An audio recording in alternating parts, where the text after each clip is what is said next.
ମୁଁ ଆସିଥିଲି ଏଇଠି ମୋ ଚଳଚ୍ଚିତ୍ର ଜଗତର ଆଜି 23 ଏବଂ 24 ବର୍ଷ ପାଇଁ ଦିଆଗଲା 35 ଏବଂ 36ତମ ଚଳଚ୍ଚିତ୍ର ଉତ୍ସବ ଥିଲା ଏଇଟା ରାଜ୍ୟ ଚଳଚ୍ଚିତ୍ର ଉତ୍ସବ ଯେଉଁଥିରେ କି ଆମର ଶ୍ୟାମଳେନ୍ଦୁ ଭାଇ ଏବଂ ନମିତା ଅପା 23 ଏବଂ 24 ବର୍ଷ ପାଇଁ ସେମାନଙ୍କୁ ଜୀବନବ୍ୟାପୀ ସାଧନାରେ ମୋହନ ସୁନ୍ଦର ଦେବ ଗୋସ୍ୱାମୀ ଆୱାର୍ଡ଼ରେ ତାଙ୍କୁ ସମ୍ମାନିତ କରାଗଲା। ତେଣୁକରି ଏ ପରିପ୍ରେକ୍ଷୀରେ ସବୁଠୁ ବଡ଼ ଜିନିଷ ହେଉଛି ଯେ आज मोर परिवार अनेक कलाकार टेक्नीशियन जो मान को आज सम्मानित करागला आमे जमती मु कहली जे रिवार्ड आम हूँ जे जो दर्शक आमर कम को धरिकी जो गोटे करताली दियंती भल पाइबा बांटी दियंती जमती आसिले गोटे कोठी आसिले गोटे सेल्फी नहीं नेबा गोटे ऑटोग्राफ सेटा हूँ आम सबुठ बड़ रिवार्ड किंतु जितेबाला आमे सरकार गोटे स्वीकृति मिले जितेबाला गोटे कलाकार भाव में गोटे टेक्नीशियन भाव में राज्य पुरस्कार जितेबाला आसे तार गोटे कथा निरा ही थाए तेणुक आज जो मैंने भी पाई समस्त को मो हृदय अनेक अनेक अनेक शुभेच्छा और अभिनंदन जनईबी आ बाकी जो मैंने टिके पाइले हे तो मन उणा हो मु कहबी जे एटा हूँ प्रेरणार गोटे उत्स हो जे आगु को जाकि मु भी भल आहरी भल कम माने भल कम करी हुए तो कौटी टिके उणा रही जाइथिबो तो आहरी भल मु काम करी एवं मु हकदार हेबी से अवार्ड रो आगामी वर्ष पाई तो मुझा मोर समस्त कलाकार टेक्नीशियन समस्त को मुझा अनुरोध करी जो मैंने प्रयोजक अच्छा निर्देशक अच्छा समस्त आउ गोटे जिनस रहा जे आज माननीय मुख्यमंत्री भी मोर परिवार समस्त चलचित्र जगत आगे से कहते जो फिल्म पॉलिसी कथा अनेक दिन रू चली गोटे तो बहुत शीघ्र मु भावुची तार गोटे अंत हवापाई जाऊँगी से मे बी सेटा कौन हम रूपरेख कौन हम सेटा तो बर्तमान मु तो परिप्रकाश करें किंतु परवर्ती समय रे आमे देखिबा सेटा कि केमती तार बेटर वे रे केमती आमे ताकू करि परिबा जोटा कि ओडिया चलचित्र जगत सहित ओडिया चलचित्र जगत सहित जो माने संपृक्त अछंती से मानकर जेमती एथरे बेनिफिट हुए तेणुक ताहले जाकि सामग्रिक भाव में ओडिया चलचित्र जगतर उत्थान हम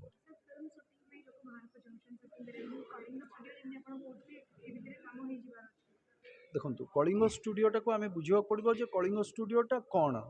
कलिंग स्टूडियो रे आमर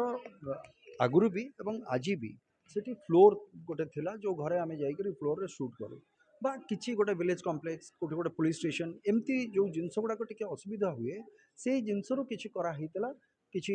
आम पोस्ट प्रोडक्शन काम कलिंग स्टूडियो करूँ किंतु संपूर्ण भाव में गोटे चलचित्र को निर्माण करने कलिंग स्टूडियो जी परिधि भितर सेटा अच्छी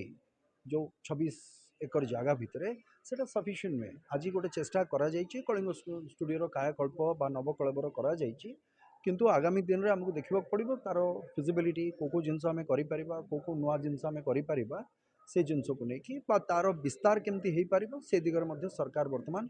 चिंता करुँच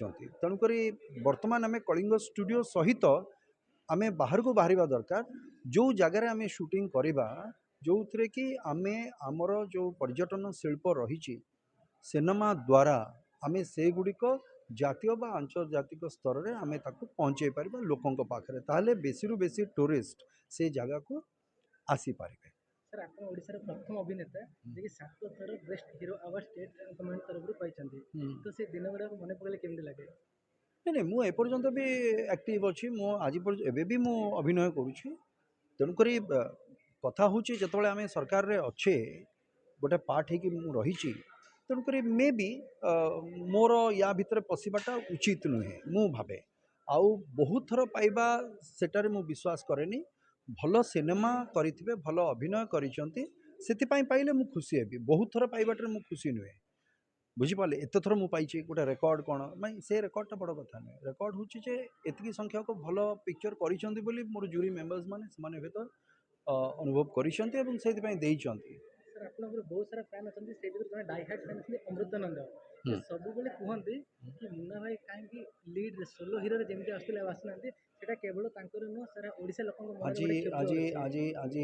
जदि आम प्राथमिकता दबा जदि मो जीवन में मुझे प्राथमिकता देवी मोर गोटे निर्वाचन मंडली अच्छी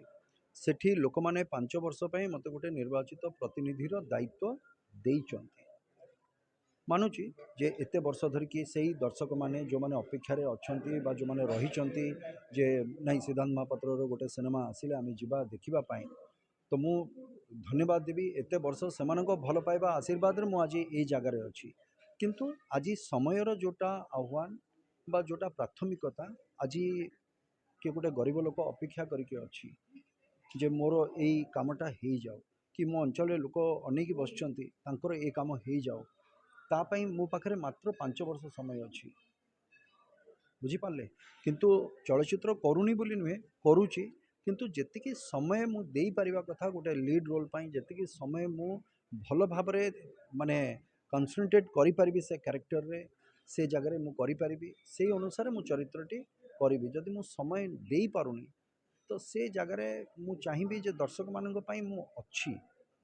କିନ୍ତୁ ବହୁତ ଲମ୍ବା ଚରିତ୍ର ଆଉ ଭଲ ଚରିତ୍ର ଭିତରେ ଗୋଟେ ପାର୍ଥକ୍ୟ ରହିଛି। ଯଦି ଆପଣ ନବକଳେବର ଦେଖିଥିବେ ତ ବହୁତ ଲମ୍ବା ଚରିତ୍ର ମୋର ନଥିଲା, ବେଷ୍ଟ କ୍ୟାରେକ୍ଟର କିନ୍ତୁ ଗୋଟେ